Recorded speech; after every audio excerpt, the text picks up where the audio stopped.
अगली बड़ी खबर का रुख करेंगे, जहां केरल में वीडी सतीशन आज सीएम पद की शपथ लेंगे। दरअसल यूडीएफ के 6 दलों के 20 विधायक भी इस दौरान मंत्री पद की शपथ लेंगे। कैबिनेट में 14 विधायक पहली बार मंत्री पद की शपथ लेंगे। सबसे ज्यादा कांग्रेस के 12 विधायक बनेंगे मंत्री और इस दौरान आईयूएमएल के 5 एमएलए भी मंत्री बनेंगे। तो बड़ी खबर आपको बता दें, जहां केरल में शपथ ग्रहण समारोह है आज और इस दौरान वीडी सतीशन मुख्यमंत्री पद की शपथ लेंगे। खास बात यह कि वीडी सतीशन समेत 21 और मंत्री भी इसमें शपथ लेंगे और कांग्रेस के तमाम दिग्गज नेता यहां शपथ ग्रहण समारोह में शिरकत करने पहुंचेंगे। प्रदीप जी हमारे साथ लगातार बने हुए। प्रदीप जी, आज केरला में कांग्रेस के लिए बड़ा दिन, क्योंकि वीडी सतीशन मुख्यमंत्री पद की शपथ लेते हुए नजर आएंगे। यूडीएफ के 6 दलों के 20 विधायक भी इस दौरान मंत्री पद की शपथ लेंगे। बिल्कुल एक बड़ा दिन है केरल में, जिस तरीके से यूडीएफ की सरकार बनी। हालांकि तकरीबन 15 दिन बाद सरकार का यहाँ पर गठन हो रहा है। इसको लेकर विरोधियों ने सवाल भी उठाए थे कि इतना लंबा वक्त लगा है, लेकिन काफी सोच विचार के बाद, क्योंकि कई दावेदार थे सीएम पद को लेकर, और आखिरकार वीडी सतीशन उसके नाम पर कांग्रेस आला कमान ने मोहर लगाई और स्थानीय नेतृत्व से भी सलाह मशवरा किया। तो लंबे सोच विचार के बाद ये चेहरा सामने आया था, क्योंकि इसमें केसी वेणुगोपाल भी रेस में शामिल थे, जो कांग्रेस के संगठन महासचिव हैं, और उनकी दावेदारी को यहाँ पर किनारे करते हुए कांग्रेस आला कमान ने जो स्थानीय नेतृत्व है और जो पार्टी के अन्य वरिष्ठ नेता हैं उनसे सलाह मशवरे के बाद ये नाम फाइनल किया। तो वीडी सतीशन मुख्यमंत्री बन रहे हैं। 20 सदस्यीय जो मंत्रिमंडल है उन्होंने वो लिस्ट भी सौंपी है, जिसमें जो मुस्लिम लीग इंडियन मुस्लिम लीग के जो विधायक है 5, वो उस कोटे के भी मंत्री बनने जा रहे हैं। अन्य मंत्री भी सामने आए हैं। तो ये एक बड़ा मंत्रिमंडल है। अगर देखें आप जिस तरीके से वीडी सतीशन का शपथ ग्रहण समारोह हो रहा है, तो करीब 10 साल के अंतराल के बाद यूडीएफ की सरकार जो सत्ता में वापसी की है, उसके बाद ये एक बड़ा टर्निंग पॉइंट है केरल की राजनीति के लिहाज से।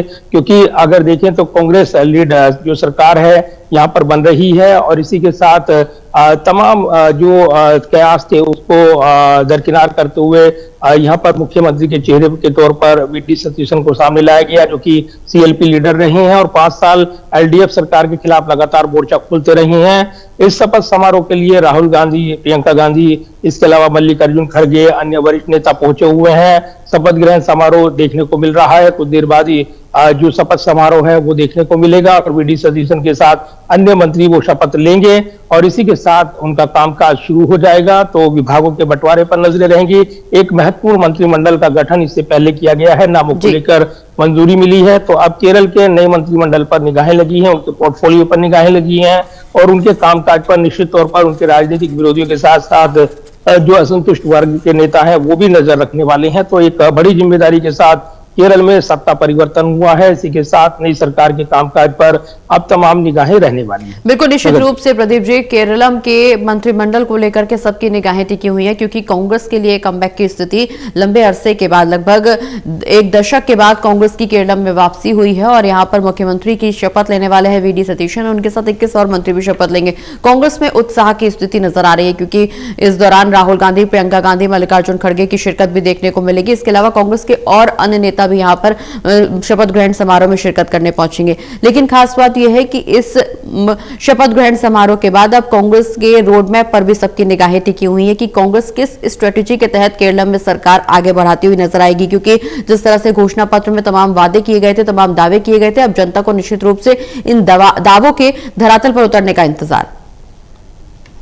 देखिए बिल्कुल, और केरल में जिस तरीके से यहाँ पर सत्ता परिवर्तन हुआ है और लंबे समय से इंतजार कर रही थी कांग्रेस पार्टी यूडीएफ के साथ सरकार का गठन होगा, एलडीएफ के खिलाफ जो सत्ता विरोधी लहर थी, इसी के साथ पूरे देश में अब लेफ्ट की कोई भी सरकार नहीं बची है।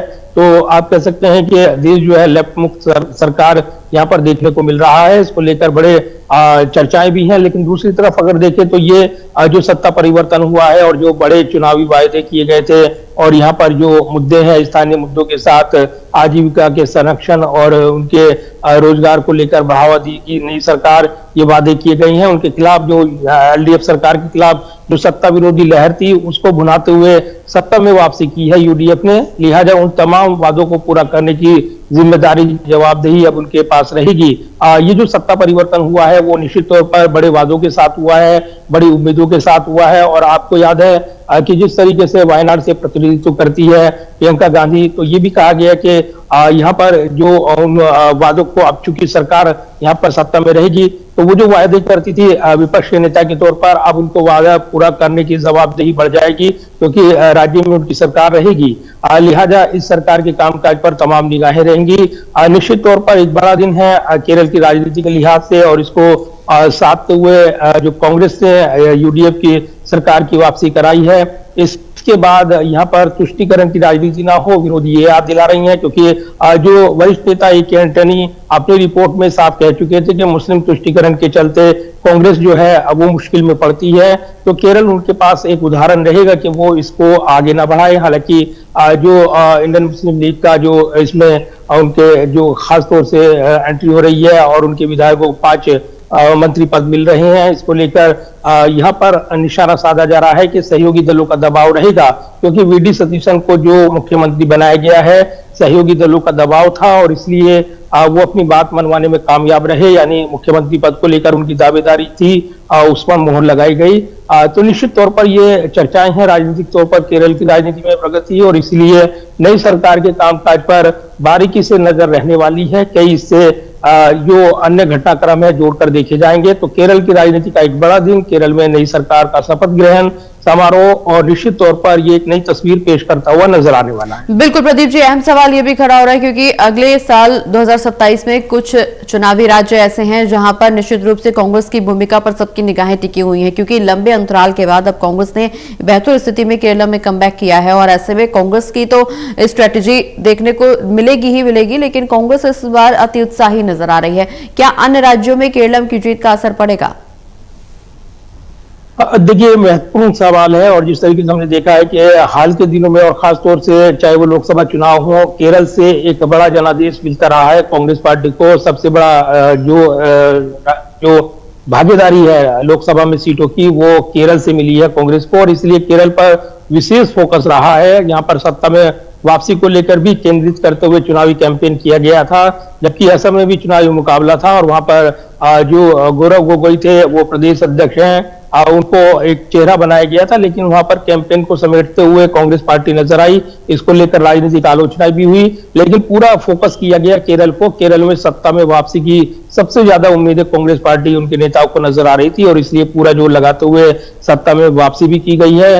अब निश्चित तौर पर अगर केंद्र की राजनीति के नजरिए से देखें तो केरल का जो जनादेश रहा है, और जिस तरीके से लोकसभा में भारी भरकम बहुमत यहाँ से मिला है कांग्रेस पार्टी को, अब जब वो सरकार में भी रहेंगे तो निश्चित तौर पर उनके पास ये काम करने का जो लोगों के जुड़ी जन आकांक्षाएं हैं उनको पूरी करने का दबाव रहने वाला है। और ये देर सवेर कहीं ना कहीं उनके जो लोकसभा के उम्मीदवार हैं उनकी आकांक्षा को पूरे करने वाला कदम होगा, ये कहा जा रहा है। अब बड़े सवाल हैं कि जिस तरीके से जो यहाँ पर जन भागीदारी और इसमें उनके भरोसे को बनाए रखना, उनके विश्वास को बनाए रखना, उन वादों को पूरा करना, ये तमाम ऐसे मुद्दे हैं जो केंद्र की सहयोग की जरूरत पड़ेगी।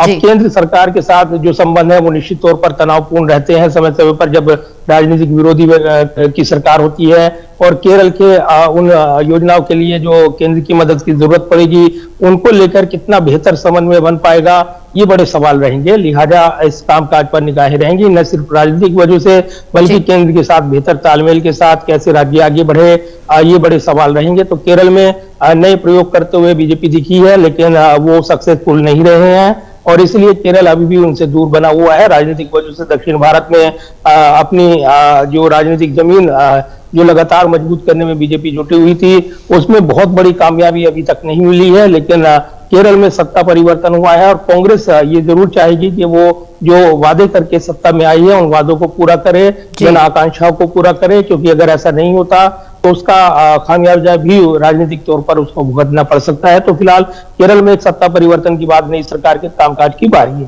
है। चलिए, बहुत बहुत शुक्रिया प्रदीप जी, ये तमाम जानकारी दर्शकों तक पहुंचाने के लिए। आप बने रहिए हमारे साथ, हम लौट रहे हैं आपके पास एक छोटे से ब्रेक के लिए, रुक रहे हैं, जल्द वापस आ रहे हैं।